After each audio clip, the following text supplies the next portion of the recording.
एक बार फिर बात करेंगे बांकीपुर उपचुनाव की। बांकीपुर उपचुनाव को लेकर सियासी समीकरण बदल गए हैं और अभिषेक कुमार बंटी ने अंतिम वक्त में चुनाव लड़ने से इनकार कर दिया, जिसके बाद से कई सवाल सामने हैं। अब नीरज सिन्हा को प्रत्याशी बनाया गया है, तो आखिर इस उलटफेर को लेकर लगातार कयासों का दौर चल रहा है। हमारे साथ हमारे वरिष्ठ सहयोगी राकेश रंजन जी जुड़े हुए हैं। राकेश रंजन जी, देखिए, हर किसी के जेहन में यह सवाल है कि आखिर अंतिम वक्त पर प्रत्याशी क्यों बदला गया, और कयासों का दौर चल रहा है। अलग अलग राजनीतिक दलों की तरफ से भी कयास लगाए जा रहे हैं। क्या कुछ जानकारी निकलकर सामने आ रही है?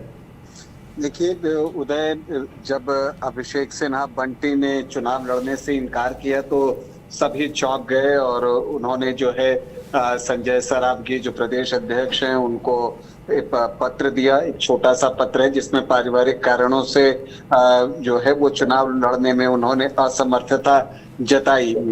लेकिन जो सोर्सेस की थ्रू जानकारी आ रही है, दरअसल इसके पीछे जो है वो पारिवारिक कारण से ज्यादा इस बात की चर्चा है कि जो अभिषेक के पिता हैं उनका जो एक रिश्ता जो है वो आप चारा घोटाले से उनके जुड़ाव की बात जो है वो सामने आ रही है कि उस चारा घोटाले मामले में वो दोषी पाए गए थे और रविंद्र प्रसाद सिन्हा जो है उस वक्त मेसर्स मगध केमिकल्स कॉरपोरेशन नाम की एक कंपनी में मैनेजर के पद पर कार्यरत थे। तो एक वजह ये है, और क्योंकि जो बीजेपी को इस बात का डर था कि अगर ये बातें, अगर चारा घोटाला से जुड़ाव की कोई बात उनके प्रत्याशी के साथ निकल कर आती है तो प्रशांत किशोर और आरजेडी इस मामले को जो है चुनावी संग्राम के दौरान उठा सकता है और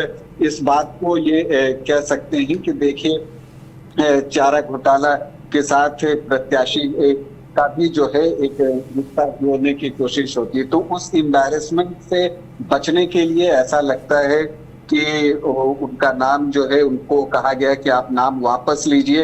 अब कहा गया या उन्होंने स्वयं फैसला लिया, ये तो वो बेहतर बता पाएंगे, लेकिन लगता ऐसा ही है कि इस वजह से जो है कहा गया कि आप नाम वापस ले लीजिए। इन सब के अलावा जो एक बात और भी है कि जो नॉमिनेशन फॉर्म उन्होंने भरी है उसमें जो एजुकेशनल डॉक्यूमेंट्स हैं और जो रिजल्ट है सारी चीजों में भी जो है कुछ गड़बड़ियां का अंदेशा बीजेपी को है और बीजेपी को ये डर सता रहा था कि कहीं जब स्क्रूटनी होगा नॉमिनेशन फॉर्म्स का तो उस दौरान जो है कहीं अभिषेक बंटी का नॉमिनेशन रद्द न हो जाए। तब वैसी परिस्थिति में जो है बीजेपी इस चुनाव में हिस्सा ही नहीं ले पाती, क्योंकि अगर उनका पर्चा रद्द हो जाता तब। तो ये कुछ ऐसे कारण हैं जो कि सोर्सेस के थ्रू जो जानकारी आ रही है वो यही आ रही है और मीडिया सोर्सेस पर इस तरह की बातें चल भी रही हैं। तो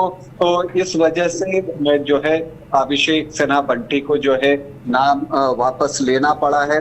बीजेपी ने नीरज कुमार सिन्हा को अपना नया उम्मीदवार बनाया है। डैमेज कंट्रोल की कोशिश है। 32 साल के नीरज कुमार सिन्हा हैं और बीजेपी के पुराने कार्यकर्ता हैं और मंडल अध्यक्ष और बूथ अध्यक्ष के तौर पर जो है वो कार्य कर रहे थे और जब उनके नाम की घोषणा हुई तो सहसा उनको भी विश्वास नहीं हुआ कि उनका नाम लिया जा रहा है। फिर वो प्रदेश कार्यालय गए और फिर जब प्रदेश कार्यालय से उनको बुलावा आया तब जाकर उनको पता चला कि वही प्रत्याशी बनाए गए हैं। तो यहाँ पर एक आप कह सकते हैं, लेकिन एक सवाल तो उठेगा कि बीजेपी जो कि इतनी बड़ी पार्टी है और चुनाव बहुत जोर शोर से लड़ने के लिए जानी जाती है, उससे ऐसी गलती कैसे हुई? अगर ये बातें सच हैं, चाहे अभिषेक सिन्हा बंटी के पिता को लेकर हो या फिर उनके एजुकेशनल डॉक्यूमेंट्स को लेकर हो, अगर वास्तव में ये बातें हैं तो बीजेपी जो कि प्रत्याशी देती है तो उसके पहले वो बहुत सारी चीजों का वेरिफिकेशन करने के लिए जानी जाती है। तो वहां पर कैसे चूक हो गई, और वो भी ये देखते हुए कि ये राष्ट्रीय अध्यक्ष की सीट है, ये नितिन नवीन की सीट है और उनके राज्यसभा के लिए चुने जाने के बाद यहाँ उपचुनाव हो रहा है। तो आप अब ये तो कह सकते हैं कि ये भी एक बीजेपी के लिए एम्बैरेसमेंट की बात है, लेकिन अगर नॉमिनेशन कैंसिल हो जाता है या बाद में जनसुराज अभिषेक बंटी के पिता का नाम लेकर जो है जी। अगर बीजेपी को एम्बैरेस करने की कोशिश करता है, तो उस एम्बैरेसमेंट को कम करने के लिए जो है इस एम्बैरेसमेंट को स्वीकार किया है बीजेपी ने। अब देखिए प्रशांत किशोर इस मुद्दे को उठाएंगे ये मानकर चलिए, और उन्होंने कहना शुरू भी कर दिया है कि एक समय था कि बीजेपी दूसरे दलों के उम्मीदवार को खड़ा नहीं होने देती थी। अब देखिए उनके प्रत्याशी भाग रहे हैं और वो जनबल की बात कर रहे हैं। तो ये सारी चीजें अब होंगी। इस बात पर जब हम लोग कल भी कार्यक्रम कर रहे थे तो मैंने कहा था कि प्रशांत किशोर इसका निश्चित तौर पर फायदा उठाना चाहेंगे, और बीजेपी को इस बात का डर सता रहा था कि अगर अभिषेक बंटी ही कैंडिडेट रहते हैं तो फिर इस मुद्दे को प्रशांत किशोर जो है वो नॉमिनेशन जब आखिरी तारीख खत्म हो जाती है उसके बाद जोर शोर से उठाते। ये मानकर चलिए इस तरह की बातें जो है बीजेपी के भी दिमाग में आ रही थी, और इसीलिए उसने डैमेज कंट्रोल के तहत अपना प्रत्याशी बदला है। हालांकि जो ऑफिशियल कारण है वो यही है कि अभिषेक सिन्हा बंटी ने कहा है कि पारिवारिक कारणों से वो लड़ नहीं पाएंगे चुनाव। हालांकि लोगों को उस वक्त भी कम विश्वास हुआ था, लेकिन अब अलग अलग सोर्सेस के थ्रू इस तरह की जानकारियां सामने आ रही हैं। कितनी सच कितनी झूठ ये कहना मुश्किल है, लेकिन अब अलग अलग जो है कहानियां चल रही हैं। लेकिन सच तो यही है कि बीजेपी जो है इस मामले में खास करके उम्मीदवार चयन के मामले में बैकफुट पर गया है। हालांकि देखिए बीजेपी की सोच यही थी कि नितिन नवीन की जगह किसी कार्यकर्ता को ही टिकट देना है, किसी बड़े नाम की जगह एक साधारण कार्यकर्ता को उम्मीदवार बनाना है, और इसी सोच के तहत अभिषेक बंटी को बीजेपी ने टिकट दिया था। और अब जबकि अभिषेक बंटी ने चुनाव लड़ने से इनकार कर दिया है तो नीरज कुमार सिन्हा को टिकट दिया है, वो भी कार्यकर्ता ही हैं। तो लेकिन अब ये जो नाम वापस लिया है अभिषेक बंटी ने, अब बाकी को उपचुनाव जब तक चलेगा इसकी चर्चा भी चलती रहेगी।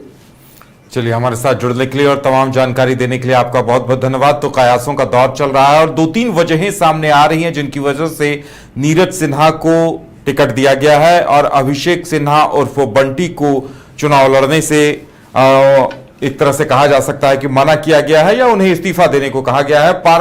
पारिवारिक कारणों का हवाला देकर उन्हें चुनाव नहीं लड़ने को लेकर कहा गया है।